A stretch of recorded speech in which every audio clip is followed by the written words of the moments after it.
Me llamo Dora Iturralde y tengo 76 años. Desde hace tiempo he aprendido a vivir con la compañía del silencio, con los pasos lentos y el cuerpo que ya no responde con la misma agilidad que antes.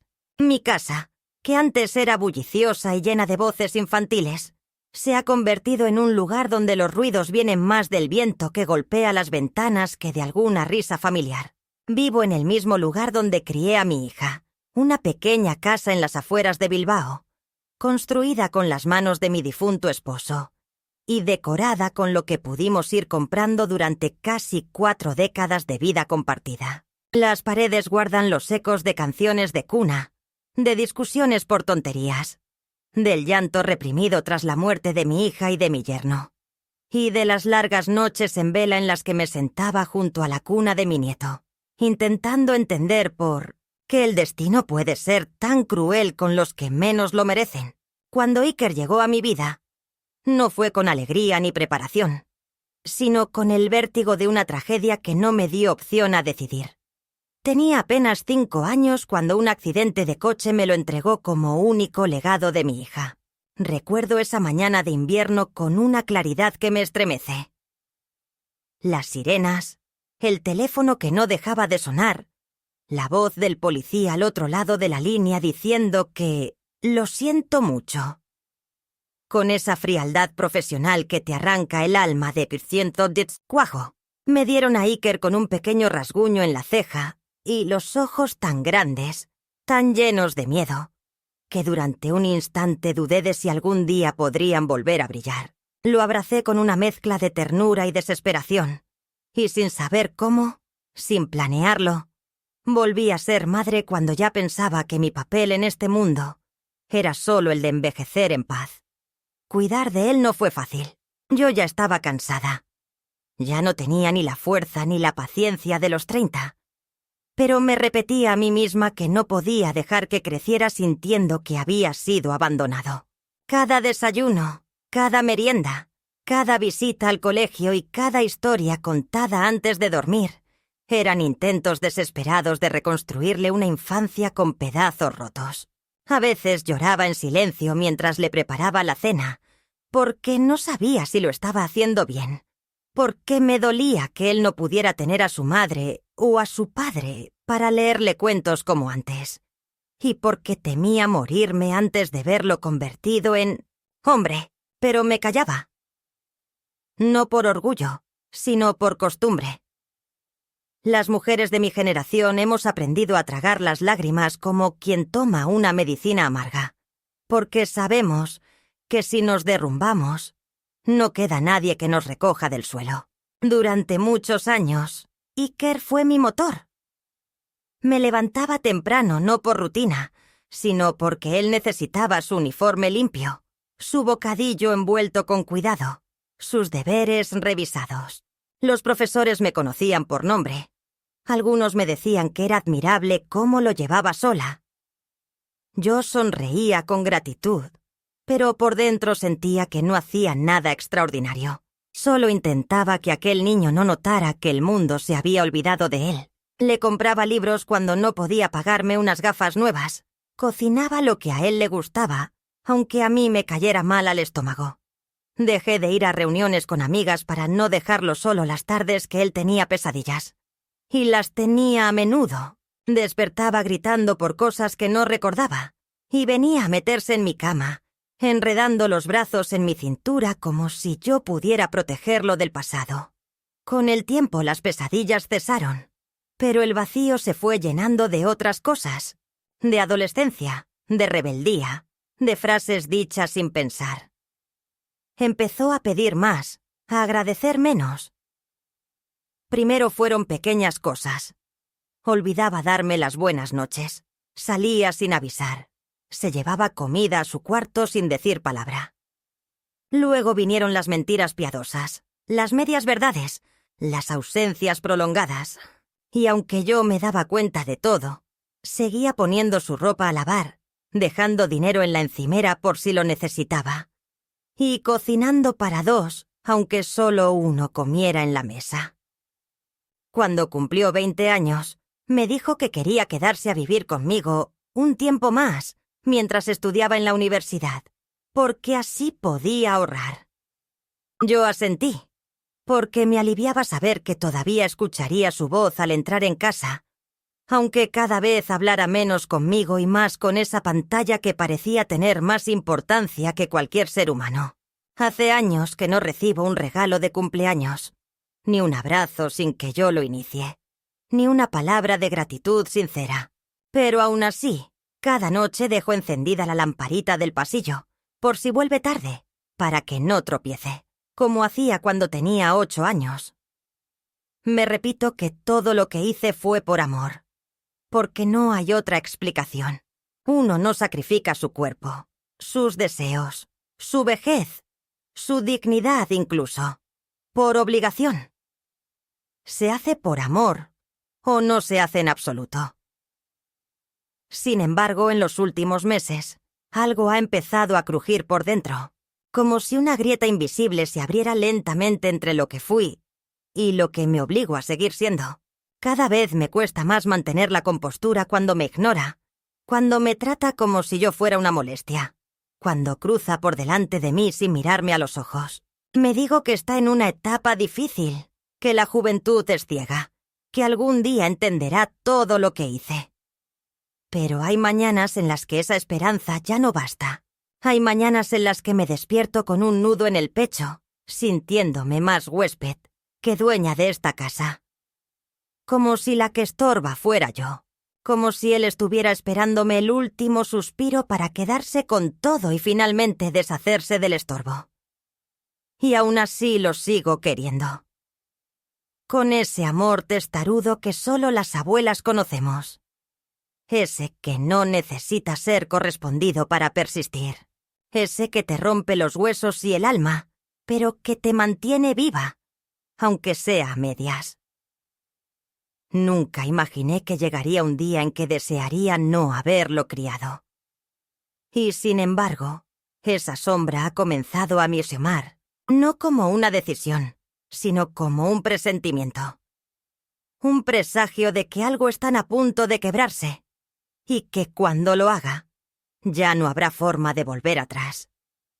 El día en que todo cambió, no empezó con un grito, ni con una pelea, ni con un portazo. Empezó como cualquier otro, con el sol colándose tímidamente por los visillos del salón y el sonido de la cafetera que burbujeaba en la cocina. Ese pequeño ritual que he mantenido intacto desde que me jubilé.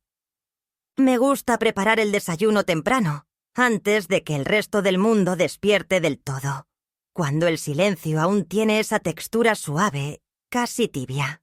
Esa mañana, como muchas otras, preparé café para mí y una taza para Iker, con leche y una cucharadita de azúcar, justo como le gusta.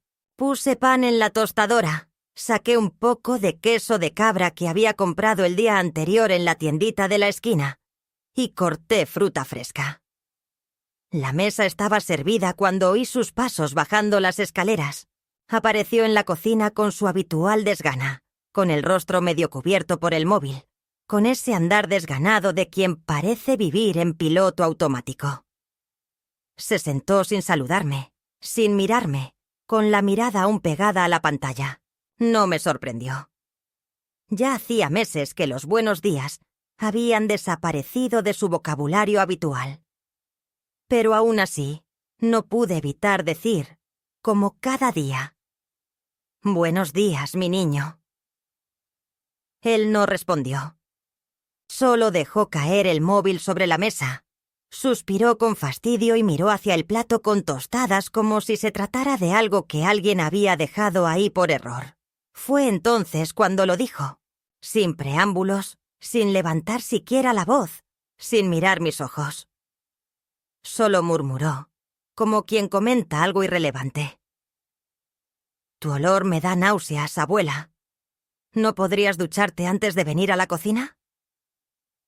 No lo dijo con ira, ni con sarcasmo. Lo dijo con indiferencia, como si fuera lo más normal del mundo. Como si yo fuera un mueble que huele a humedad y que debería ser limpiado antes de ser usado. Durante unos segundos, no comprendí. Pensé que había oído mal. Me quedé quieta, con la espátula aún en la mano, frente a la sartén donde se doraban los huevos revueltos. Lo miré, esperando una sonrisa, una señal de que era una broma, una exageración, un desliz sin importancia. Pero él solo se sirvió café y añadió: «Es que hueles a viejo, abuela. A esa crema que usas para los pies o no sé qué es. Me revuelve el estómago». Ahí fue cuando algo dentro de mí se fracturó. No me defendí. No le respondí con rabia. Ni siquiera le pedí respeto. Me limité a apagar la hornilla, a servir los huevos en un plato y a sentarme frente a él en silencio.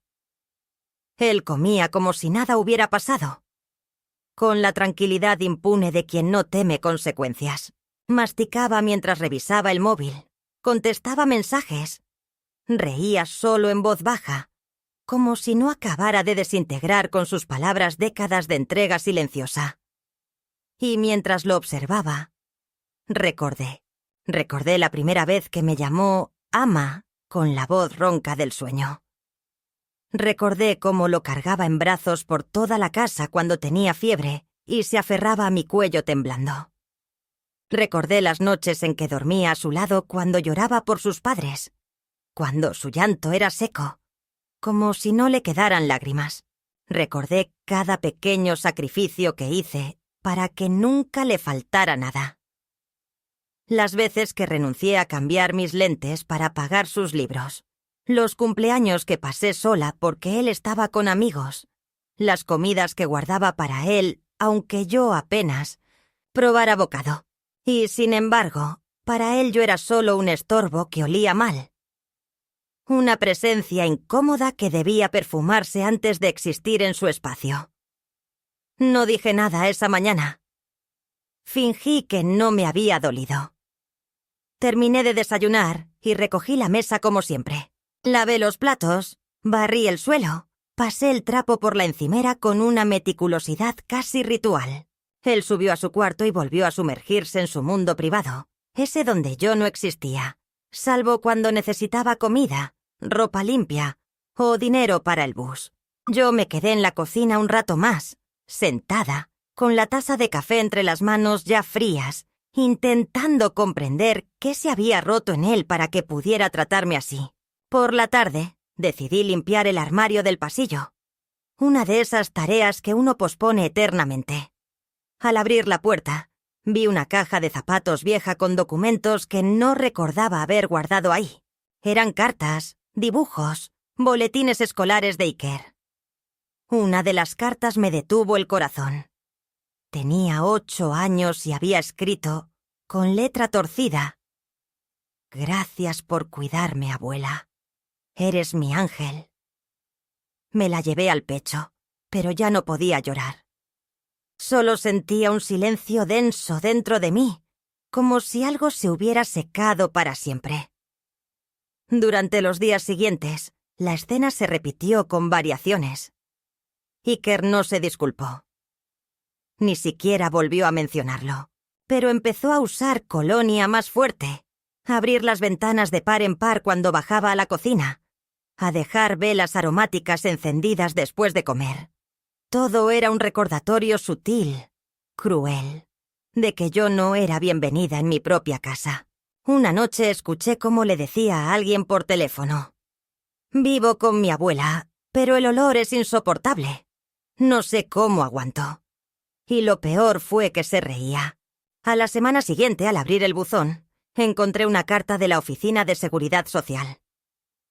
Era una confirmación de una ayuda económica otorgada a Iker por cuidado de familiar dependiente. Decía que se le habían aprobado 800 euros mensuales por ocuparse de mí, una mujer supuestamente incapaz de vivir sola y que requería supervisión constante. El formulario estaba firmado por él, y junto a su firma había una declaración jurada donde decía que yo padecía síntomas de deterioro cognitivo y que necesitaba apoyo diario para la higiene y alimentación. Mis manos temblaron mientras leía. No solo había mentido para sacar dinero, Había declarado que yo era una carga, una anciana senil que no sabía valerse por sí misma. Y todo mientras yo le seguía planchando las camisas y poniéndole los calcetines doblados con cuidado en el cajón. Me senté en el sofá con el papel en las manos. Sentí una náusea profunda, no por su olor, ni por la crema de mis pies, sino por el vértigo de la traición. Todo lo que había hecho por él no solo no había sido suficiente, sino que ahora era usado en mi contra.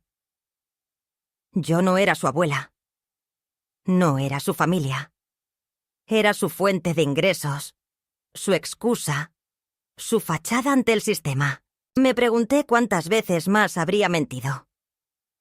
Les decía a sus amigos que yo estaba loca.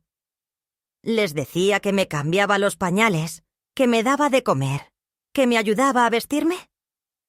Esa noche me miré en el espejo largo del pasillo. Me acerqué tanto que pude ver cada arruga, cada mancha en la piel, cada sombra bajo los ojos. Me toqué el rostro y pensé en lo que decía mi madre cuando yo era niña. Una mujer se puede volver invisible si todos la dejan de mirar. Y entendí que eso me estaba ocurriendo. Me estaban borrando poco a poco. Me estaban convirtiendo en una figura desdibujada que solo sirve mientras sea útil, mientras genere beneficios, mientras no moleste con su olor a viejo, con su presencia de otra época, con su historia de sacrificio y amor. Esa noche dormí mal, pero desperté distinta. Sentí que algo dentro de mí se había encendido. Algo que había estado apagado por años. No era rabia. Era claridad. Y Kerr aún no sabía que ese comentario banal sobre mi olor había abierto una puerta que ya no podía cerrarse. Lo que empezó como una frase dicha sin pensar, se convirtió en la llave que me reveló que, por mucho que yo lo hubiera amado como a un hijo, él ya no era parte de mí. Y yo ya no podía seguir fingiendo que lo era. A los pocos días de haber descubierto los papeles de la ayuda estatal, comencé a mirar todo con otros ojos. Las cosas que antes atribuía al descuido, a la pereza, a esa distancia natural que crece entre generaciones, empezaron a mostrarse bajo otra luz, más cruda, más real. Las piezas de un rompecabezas que no quería armar se acomodaban sin que yo lo pidiera, revelando una imagen que dolía más de lo que estaba dispuestas a admitir. No era solo desinterés, no era solo frialdad juvenil. Era desprecio, un desprecio creciente, sostenido, cultivado con una familiaridad que asustaba. Era como si, de un día para otro, mi existencia le estorbara de verdad. No mi presencia, no mis reglas, no mis silencios. Yo misma. Mi cuerpo, mi edad, mi historia. Empecé a notar cómo evitaba tocar cualquier cosa que yo hubiera usado. Si yo cocinaba, él pedía comida a domicilio. Si yo lavaba los platos, él los volvía a enjuagar. Un mediodía llegué a escuchar cómo le decía a un amigo por teléfono: «Es que no puedo con el olor de su piel.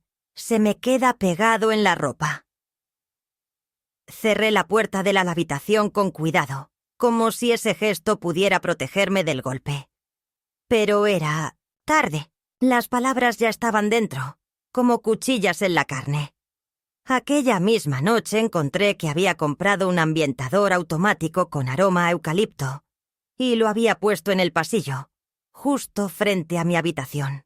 Cada 30 minutos soltaba una ráfaga de perfume, como si intentara purificar el aire de una presencia tóxica. En otro tiempo me habría reído.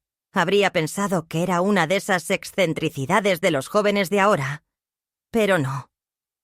Ya no era inocente. Sabía lo que estaba haciendo. Un viernes por la noche, bajó con 2 amigos. No me los presentó. Pasaron por delante de mí como si yo no estuviera ahí. Se encerraron en el salón, conectaron la consola, pusieron la música a un volumen grosero y comenzaron a reírse de una manera que me resultaba extrañamente dolorosa, no porque me molestara el ruido, sino porque, en medio de las carcajadas, uno de ellos gritó: ¿Tu abuela sigue viva? Pensé que estabas solo. Y todos se rieron, incluido Iker. La risa de mi nieto fue breve, seca, casi incómoda, pero no dijo nada, no corrigió, no defendió, no negó. Solo se quedó en silencio y cambió de tema. Yo me había quedado en la cocina, con un trapo en la mano, escuchando cada palabra, cada tono, cada segundo. Me senté en la banqueta y cerré los ojos. No lloré, las lágrimas se me estaban acabando. Solo sentí un cansancio profundo, antiguo, como si llevara años sosteniendo un peso que de pronto ya no tenía sentido cargar. Desde ese día, Iker dejó de ocultar su fastidio. Comenzó a quedarse con el cambio del supermercado, a llevarse mis monedas del frutero sin pedir permiso, a usar mi tarjeta de transporte, porque total, tú ya no sales. Un día incluso me pidió las llaves de la casa por si venía tarde. Y cuando se las di, las perdió. Tuve que cambiar la cerradura. Ni gracias me dio. Parecía imposible que fuera el mismo niño al que le curé la frente rota, al que arropé durante noches enteras tras las pesadillas, al que le enseñé a andar en bicicleta en el parque con rodillas raspadas y carcajadas temblorosas. Pero lo que terminó de desgarrarme fue la conversación con la vecina del quinto. Se llama Rosalía. Tiene 69 años y nos conocemos desde hace más de 3 décadas. Me la encontré en la panadería, justo cuando iba saliendo con su barra de pan envuelta en papel de estraza. Me saludó como siempre, con una sonrisa cálida. Pero al mirarme, vaciló. ¿Todo bien, Dora?, preguntó con ese tono que usan las mujeres cuando ya saben la respuesta, pero quieren ofrecerte el alivio de hablarlo. Asentí con una mueca. ¿Por qué lo dices? Ella bajó la voz. El otro día me crucé con Iker en el ascensor. Iba hablando por teléfono y decía cosas feas.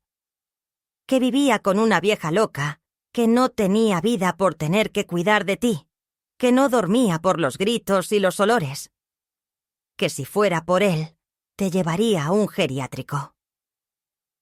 Sentí que el suelo se me movía. Quise sonreír y fingir que no me afectaba, pero no pude. Rosalía me puso la mano en el hombro. Perdona que te lo diga, pero me dolió escucharlo. Porque sé lo que has hecho por ese chico. Todos aquí lo sabemos.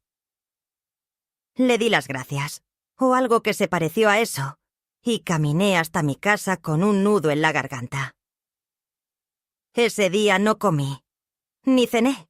Solo me senté junto a la ventana, con la manta sobre las rodillas, viendo cómo caía la lluvia con esa lentitud insistente que parecía mimetizarse con mi ánimo.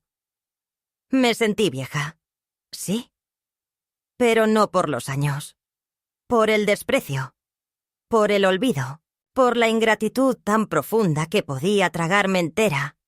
Días después, comencé a notar un patrón. Iker no solo se quejaba de mí en privado. Estaba construyendo una narrativa donde él era la víctima y yo la carga. Vi publicaciones en sus redes donde hablaba de los sacrificios de vivir con un familiar enfermo, donde dejaba entrever que yo tenía comportamientos erráticos, que hablaba sola, que me olvidaba de cosas. Incluso publicó una foto del baño sucio con la leyenda: cuando tu abuela ya no puede mantener la casa, pero tú lo aguantas todo. Era mentira. El baño estaba limpio. Yo lo limpiaba cada 2 días. Pero ahí estaba, en Internet, expuesta, deformada, convertida en un personaje patético de una historia falsa. Una tarde, mientras él dormía la siesta, entré en su cuarto buscando la ropa sucia. Había olvidado mi propia regla de no entrar sin llamar, pero necesitaba comprobar algo. No sé qué esperaba. Tal vez no esperaba nada. Solo me movía el impulso de entender. Encontré papeles regados sobre el escritorio. Entre ellos, una lista de gastos, con anotaciones a mano que me helaron la sangre. Había escrito: venta del coche, pagar mudanza. Subvención abuela. Alquiler primer mes. Buscar residencia pública. Me senté en su cama y lo leí varias veces. No quería creer lo que veían mis ojos.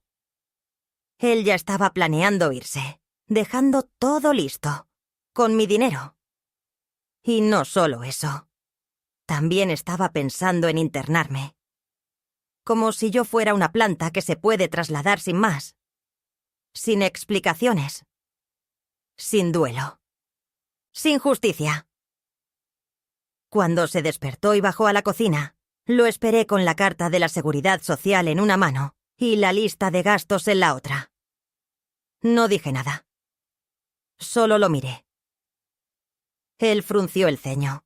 ¿Qué haces con eso?, preguntó sin esfuerzo por disimular. Le pregunté si todo eso era cierto. Si realmente había dicho que yo estaba senil. Si había pedido dinero mintiendo. Si pensaba dejarme en un asilo mientras él se mudaba con sus amigos. Al principio lo negó. Después, cuando vio que no funcionaba, se encogió de hombros y dijo: «Mira, abuela, la verdad es que ya no puedo más. Tú no entiendes mi vida. Todo esto es agotador. Yo también tengo derecho a vivir». No gritó. No pidió perdón. Solo habló como si fuera la cosa más lógica del mundo. Como si su derecho a ser joven, libre, moderno, valiera más que mi derecho a envejecer con dignidad en mi propia casa. Me dijo que no era personal, que él me quería, pero que yo no era sostenible. Que los años pasaban y yo me volvía cada vez más difícil. Que a veces temía que me pasara algo, y él tuviera que cargar con eso. Que necesitaba tomar el control de su vida. Que debía empezar por dejar de vivir con una persona que ya no podía cuidar de sí misma. Dijo todas esas palabras sin bajar la voz, sin tartamudear, sin una lágrima. Y yo me quedé sentada, como una estatua, escuchando la ejecución dictada por el propio nieto que había criado. Esa noche no dormí. Preparé café a las 2 de la mañana y me senté con un cuaderno frente a mí. Empecé a escribir. Fechas, recuerdos, momentos, sacrificios. Enumeré todo lo que había hecho por él, desde el primer pañal hasta el último recibo de la luz que había pagado yo sola. No por rencor, no para cobrárselo. Solo necesitaba saber que no me lo había inventado, que no estaba loca, que mi entrega fue real, que no me lo imaginé. Y que si ahora estaba sola, no era porque yo fallé, sino porque él eligió no ver, no agradecer, no querer. Al amanecer, tomé una decisión. No iba a dejar que me encerraran. No iba a permitir que se quedara con mi casa, con mi historia, con los años que aún me quedaban. Ya no podía seguir fingiendo que todo estaba bien. Ya no podía ser la abuela abnegada que calla, que traga, que soporta. No esta vez.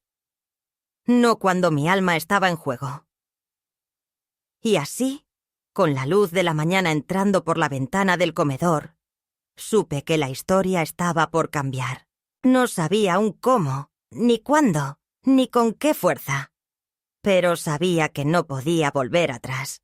Después de semanas soportando el silencio helado, las miradas esquivas y la indiferencia que se había convertido en la forma cotidiana de mi existencia, llegó un día en que ya no pude seguir adelante sin tomar una decisión definitiva. No fue un acto impulsivo, ni un estallido de ira, sino una calma amarga. Una aceptación profunda de que aquello que había dado todo por proteger, cuidar y amar se estaba desmoronando delante de mis ojos como un castillo de arena frente al mar. Fue en una tarde gris, cuando la lluvia tamborileaba en el tejado y las gotas resbalaban lentas por la ventana, que sentí la necesidad urgente de tomar el control de mi propia vida, o de lo poco que quedaba de ella. Me levanté temprano ese día, más temprano que de costumbre, con un peso en el pecho que no podía describir. Me vestí con cuidado, sin prisas, escogiendo el abrigo más cálido, ese que me había regalado mi hija en su último cumpleaños. Bajé las escaleras con paso firme, sin mirar atrás, con la determinación de quien sabe que el camino será difícil, pero necesario.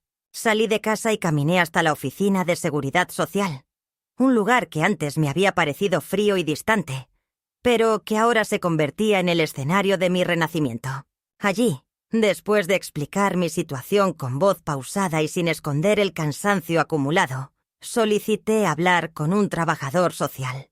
Me recibió una mujer joven, de mirada amable y voz dulce, que escuchó atentamente mientras le contaba lo que había vivido. Las palabras hirientes de mi nieto, la falsedad de sus documentos, la soledad que sentía en la casa que yo había levantado con tanto esfuerzo. Me preguntó si tenía pruebas, y le entregué las cartas, las fotos, la carta de aprobación de la subvención firmada por Iker, y aquella lista con sus planes para mudarse y dejarme sola. Sus ojos se abrieron, no de sorpresa, sino de comprensión y pesar.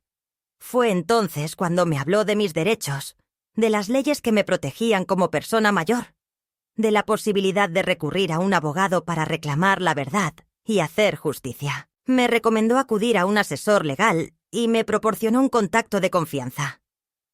No sé qué fue lo que me dio más fuerza, la certeza de que no estaba sola o la idea de que podía luchar. Lo cierto es que al salir de allí, sentí que una llama había empezado a arder en mi interior. No era la esperanza vana que había mantenido durante años, sino una determinación férrea, una voluntad de hacer valer mi voz, aunque el mundo me ignorara. Al día siguiente hice una cita con el abogado que me habían recomendado. Era un hombre mayor, con un porte serio pero amable, que me recibió en su despacho con la profesionalidad de quien ha visto muchos casos similares. Le conté todo, desde el accidente que me dejó con la custodia de Iker hasta las últimas semanas de desprecio y mentira. Le entregué las pruebas y me escuchó con atención, haciendo anotaciones aquí y allá.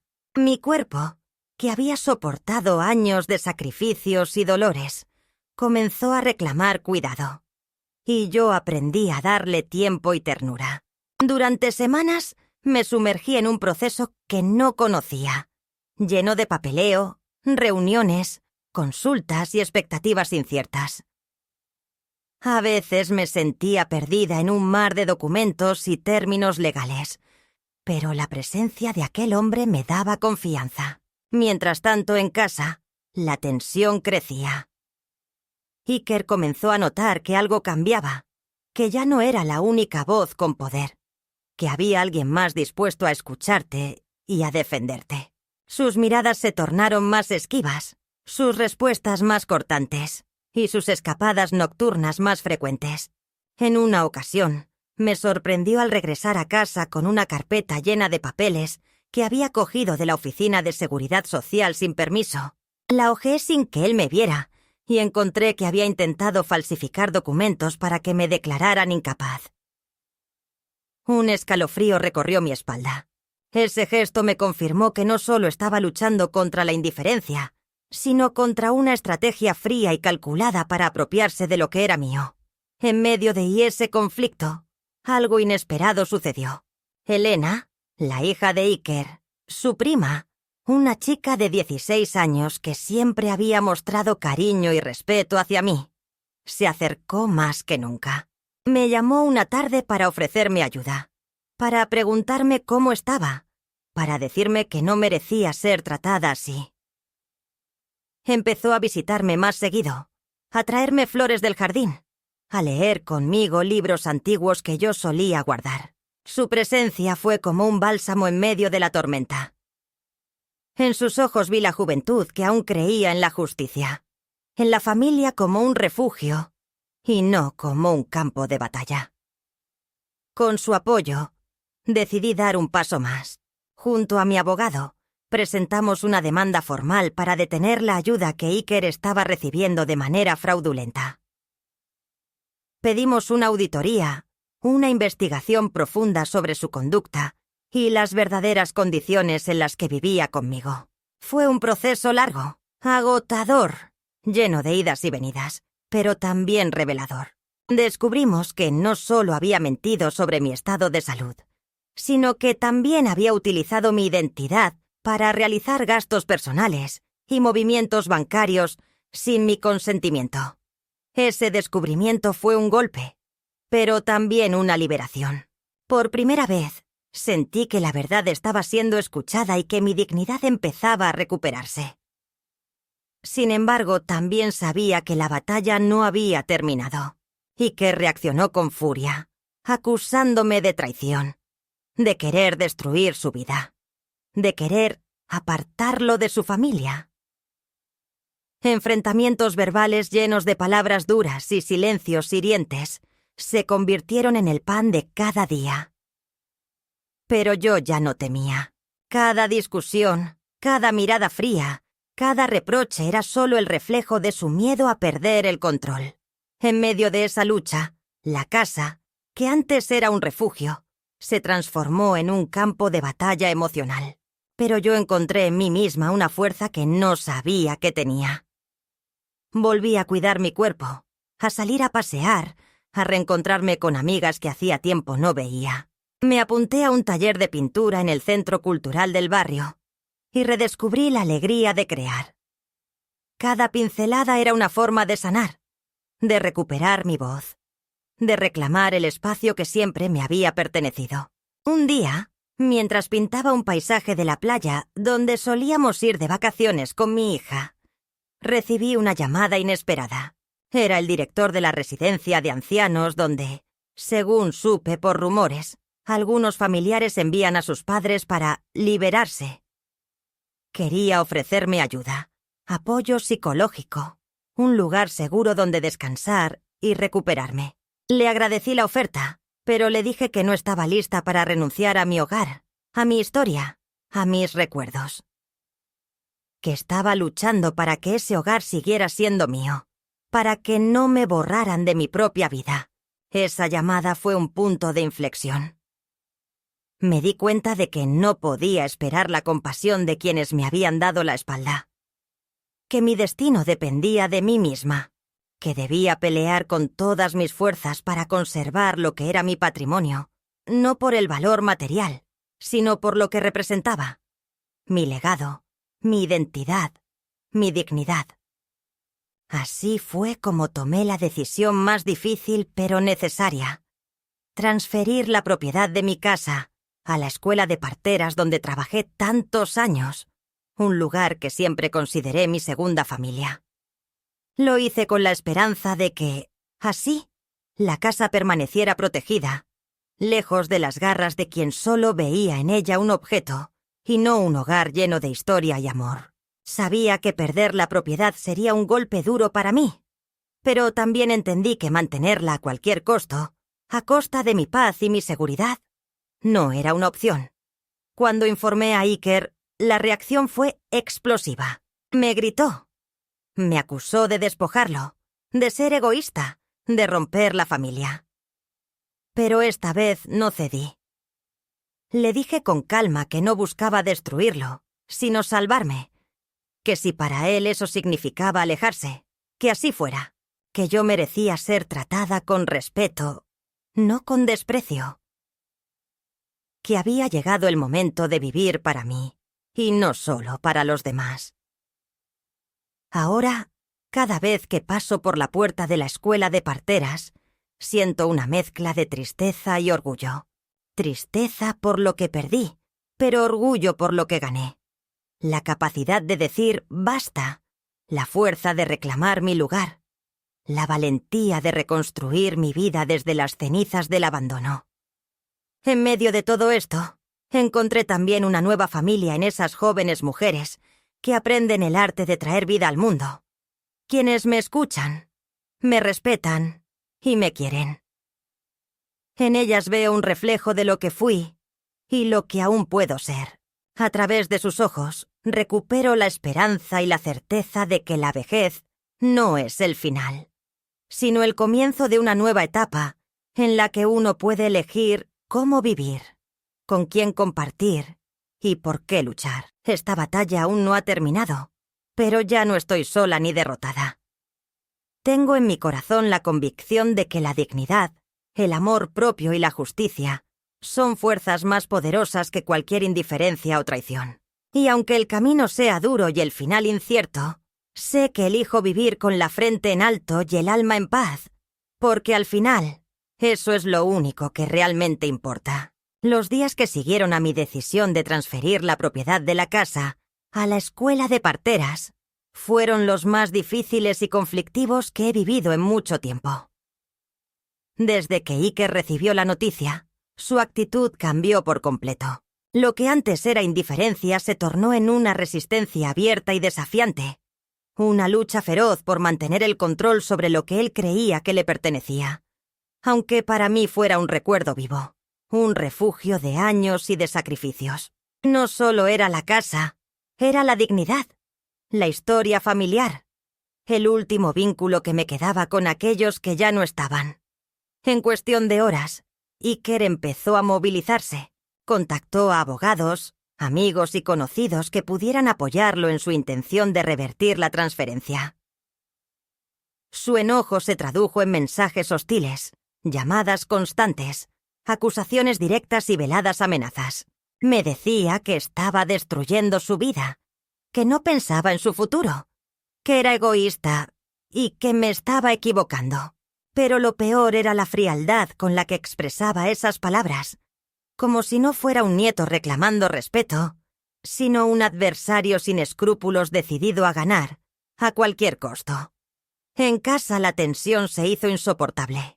Iker comenzó a hacer cambios pequeños, pero significativos. Cambió las cerraduras sin avisarme, restringió mi acceso a ciertas habitaciones, y a menudo me encontraba con la casa vacía, sin saber dónde estaba o qué hacía. Las comidas que antes preparaba para ambos se convirtieron en platos solitarios, mientras él salía con sus amigos o se encerraba en su cuarto sin dar explicaciones. Las miradas de reproche y las palabras cortantes se multiplicaban, y yo me sentía atrapada en una guerra silenciosa donde el enemigo era mi propia sangre. Una noche, mientras intentaba dormir, escuché ruidos en la cocina. Bajé las escaleras y lo encontré tirando documentos importantes al bote de basura, entre ellos fotografías de mi hija y cartas que me había escrito cuando era niña. Me enfrenté a él con la voz temblorosa, preguntándole por qué hacía eso. Iker solo me miró con desprecio y me dijo que esas cosas no servían para nada, que era hora de dejar el pasado atrás y empezar de nuevo sin lastres. Aquella noche, mientras recogía los papeles de la basura, comprendí que la batalla no era solo por un inmueble o por el dinero, sino por la memoria misma, por el derecho a ser recordada con amor y respeto. Decidí no rendirme. Reuní todas las pruebas que podía. Los documentos legales, las fotos, los mensajes, incluso grabaciones de sus palabras. Me di cuenta de que, para protegerme, debía ser fuerte, pero también sabia y organizada. Empecé a asistir a sesiones con un terapeuta que me ayudó a manejar la ansiedad y a encontrar la calma en medio del caos. También participé en grupos de apoyo para personas mayores que estaban pasando por situaciones similares, lo que me dio la fuerza y la compañía que tanto necesitaba. Mientras tanto, Iker intensificaba su presión. En una ocasión, llegó acompañado de varias personas que supuestamente venían a evaluar la propiedad para una posible venta o alquiler. Me sorprendió que no me informara, que me tratara como a una intrusa en mi propia casa. Intenté dialogar, pero se negó a escucharme, afirmando que ya no era mi casa, sino suya.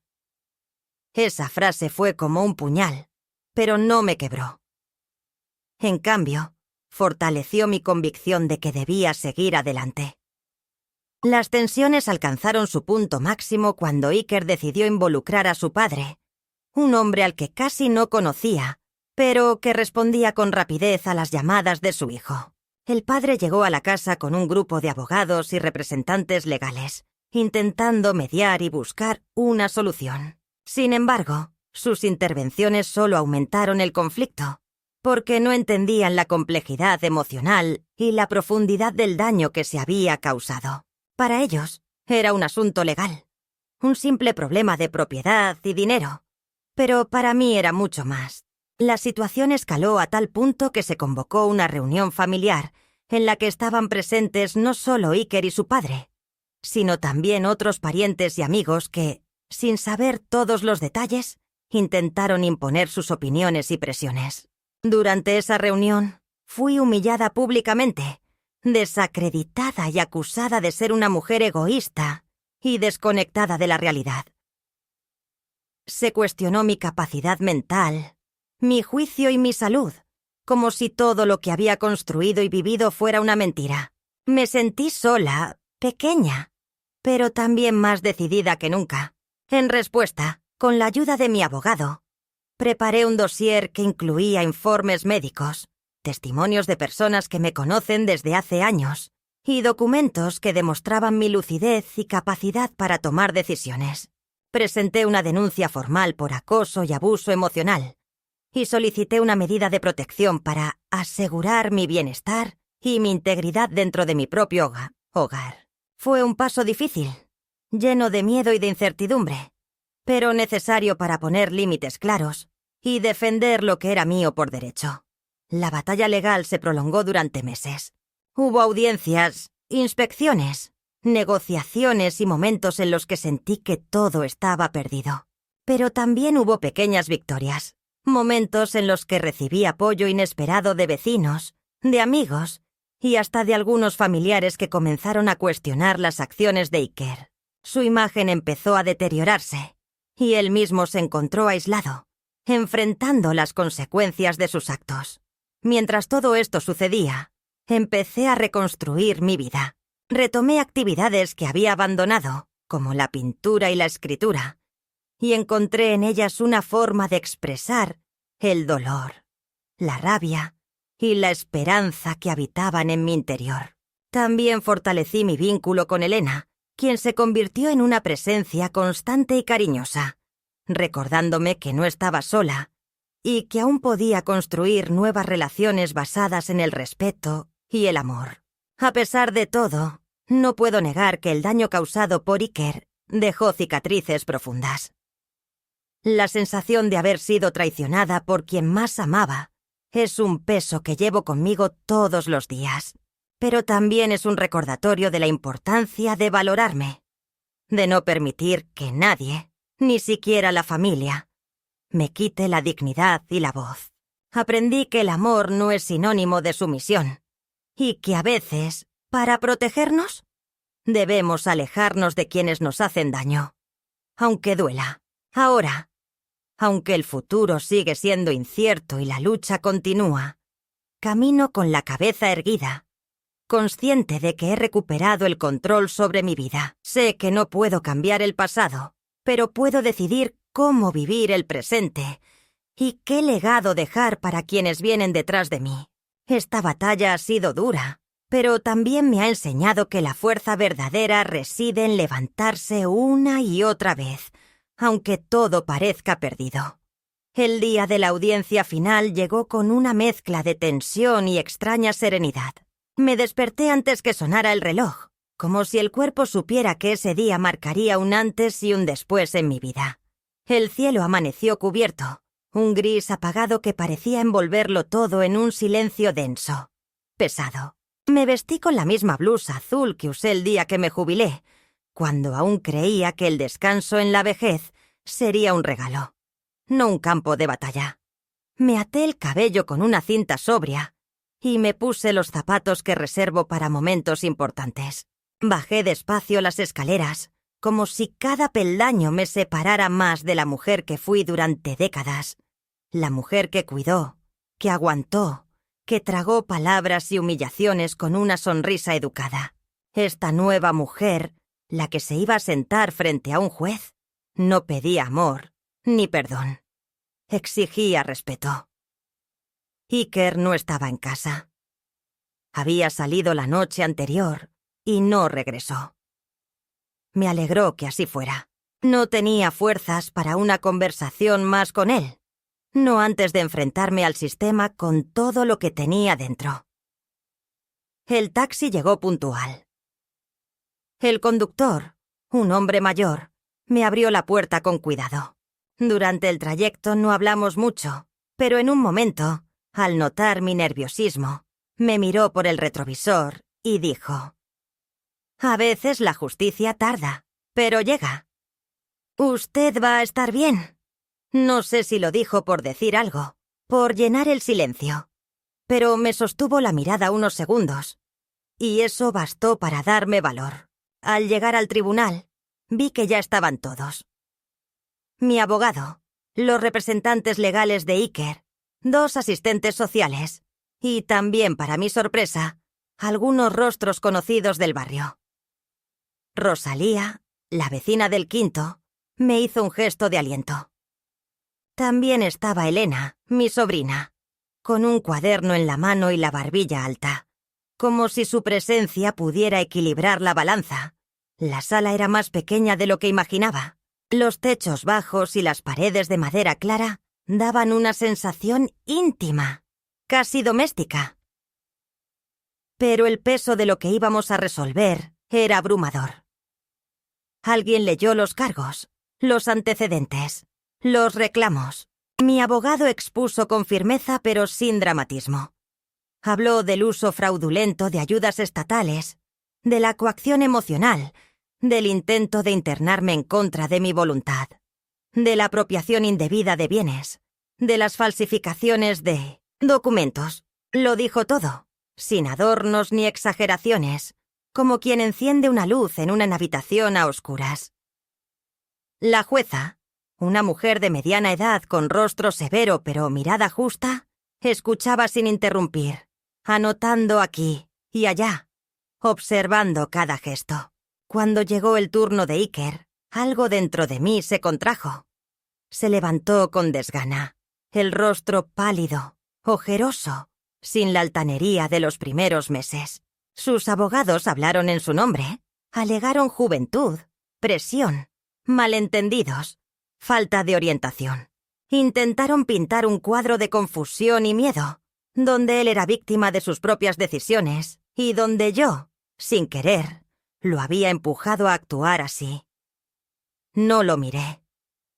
No podía. Si lo hacía, tal vez recordaría al niño que fui capaz de amar con cada parte de mi cuerpo.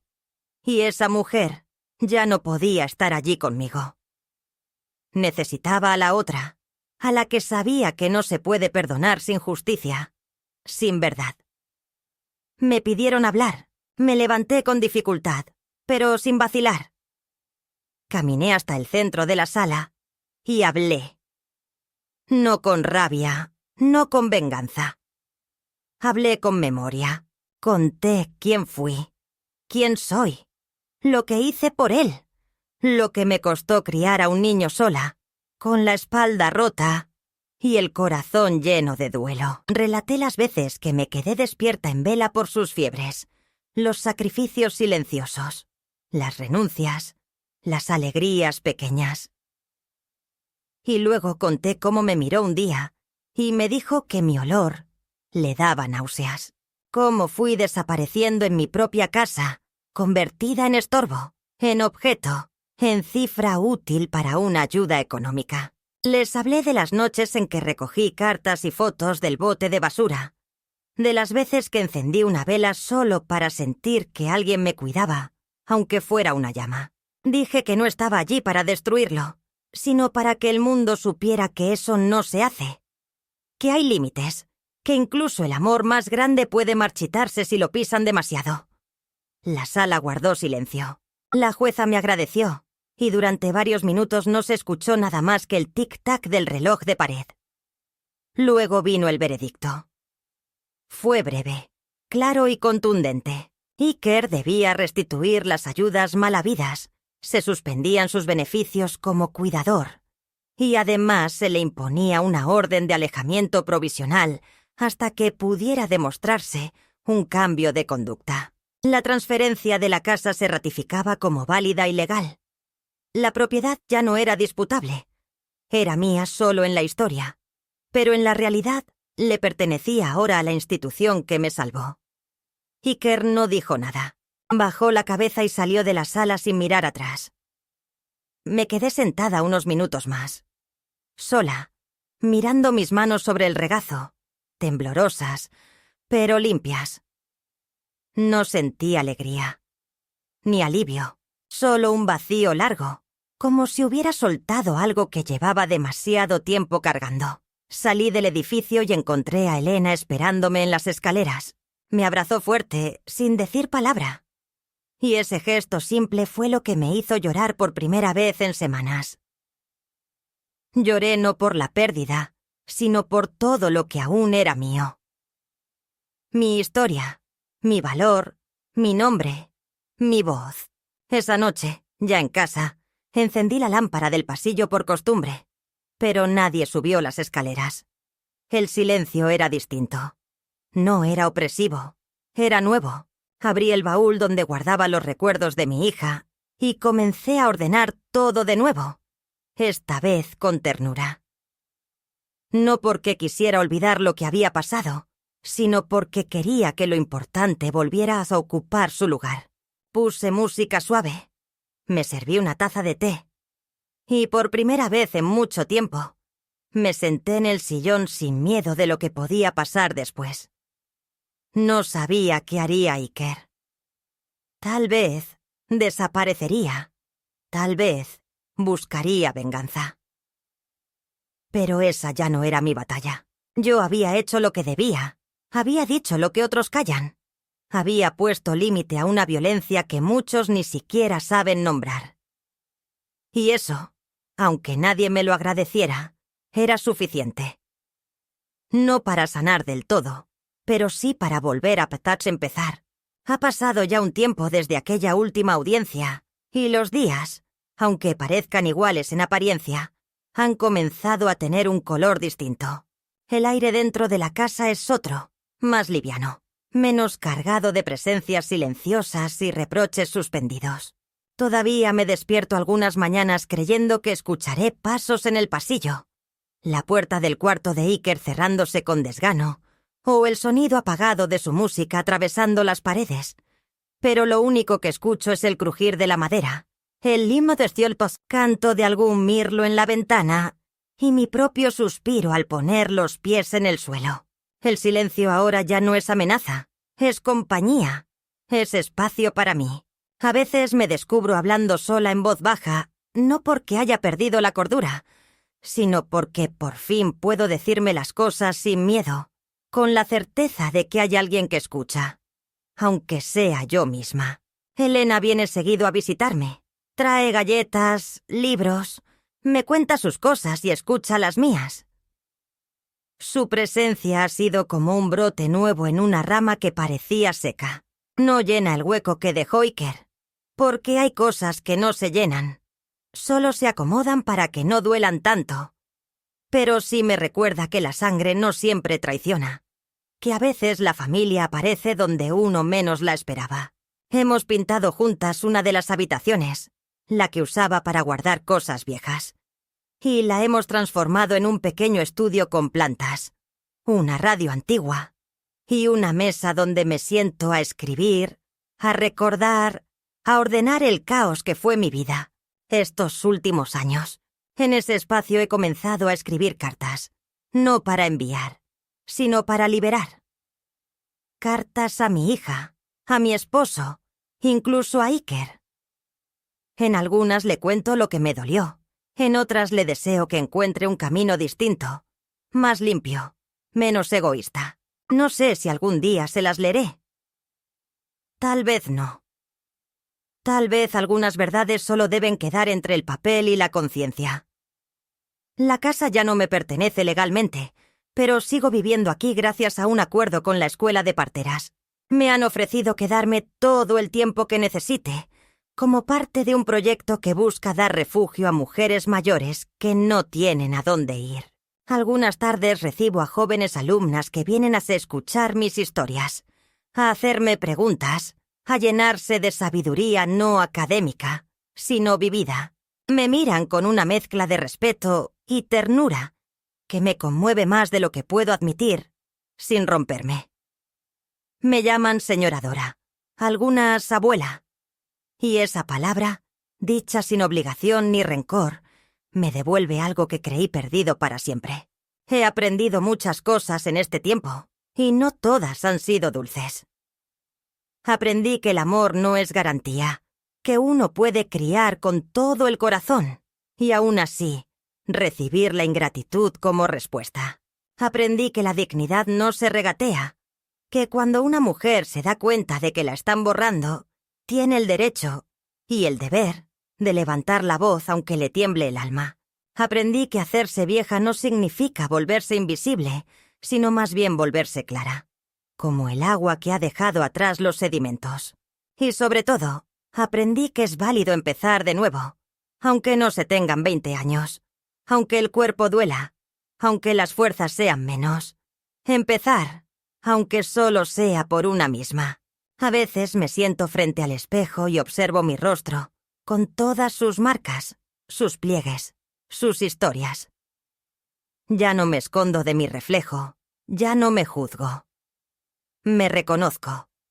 Sé quién soy. No una víctima, no una mujer rota, sino una sobreviviente de su propia historia.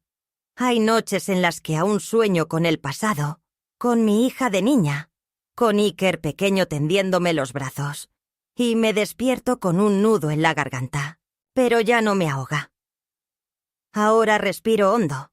Me preparo una taza de té y le hablo a la ausencia con respeto, no con rencor. Quizá algún día Iker toque esta puerta otra vez. Tal vez venga arrepentido, o tal vez solo buscando algo más.